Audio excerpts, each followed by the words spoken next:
So some calculator objectives that we need to make sure that we're aware of are finding a maximum and minimum, finding x-intercepts, and finding the intersections of a quadratic and a line. So I just have y equals x squared plus 2x minus 6 graphed. If I'm going to find a minimum, I hit the second trace to get calculate. Then I go to minimum.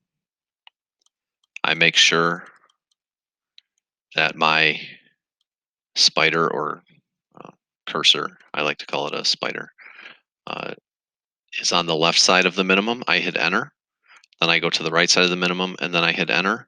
And then it'll say guess. I hit enter again. So in this case, the answer is negative 1.00001.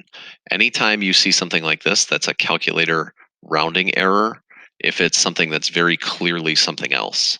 So in this case, you have a bunch of zeros and then a 1 at the end, or something like 8.99999. If you see 8.9999, that really means 9. So that's just something to keep in mind. So in this case, you would report the minimum as negative 1, or if it wanted a point, negative 1, negative 7. Likewise, if I wanted to find a maximum, I would have to have a graph that requires a maximum, but I hit second trace. I go down to maximum. I make sure my cursor is on the left. I hit enter. I make sure my cursor is on the right of the maximum, and then I hit enter. And then it'll say guess. I hit enter one more time, and then it gives me the maximum. In this case, it's 1 comma negative 5. So in order to find maximums or minimums, second trace, then type in max or hit maximum or minimum, depending on which one you're finding. Obviously, it won't get you a minimum if the function actually reaches a maximum at that point. So second trace, maximum or minimum, and then you need to hit enter when cursor is left of the max or min, enter when cursor is right of the max or min, and then enter one more time. And that gets you a maximum or minimum value. It will report it for you. If I want to find x-intercepts, I basically do the same thing. I do second trace. I go to 0. I hit enter on 0. And then I make sure my cursor is to the left of an x-intercept and to the right of the x-intercept. And then I hit enter both times. And then it will report my 0. In this case, it's 1.6457 or something. I round to 3 decimal places, so it'd be 1.646 in this case. Notice there are 2 x-intercepts. If it asks for both of them, you have to find both of them. So you'd have to go to second trace 0 one more time. I also don't have to keep hitting left or right. I could just type in the x values that I know would bound it. So a left bound of -4 and a right bound of -3 would bound it. Then I hit enter one more time and then it can report my other answer. So -3.646. So I just have to make sure that the cursor is to the left or to the right.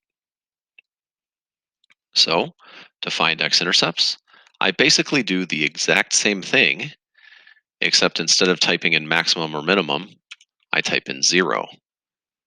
And then I make sure that I hit enter when the cursor is to the left of the 0, and then enter when the cursor is to the right of the 0. So that's how you find x-intercepts.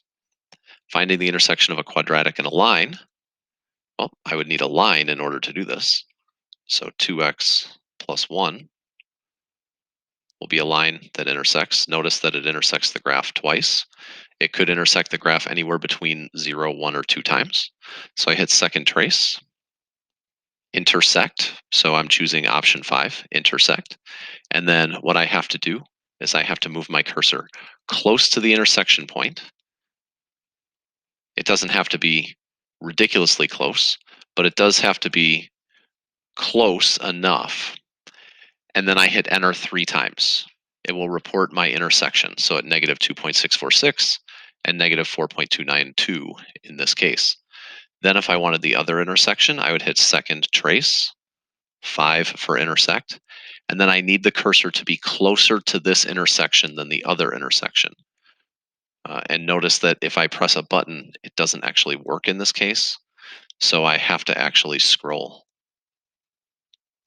So if I scroll with my cursor, I need to make sure that it is closer to the second intersection than it is to the other intersection. It doesn't have to be ridiculously close, but it does have to be closer.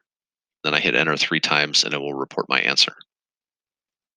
So in order to find the intersections of a quadratic and a line, oops, second, trace, intersect, and then I move the cursor close to the intersection that I want to find, then enter 3 times.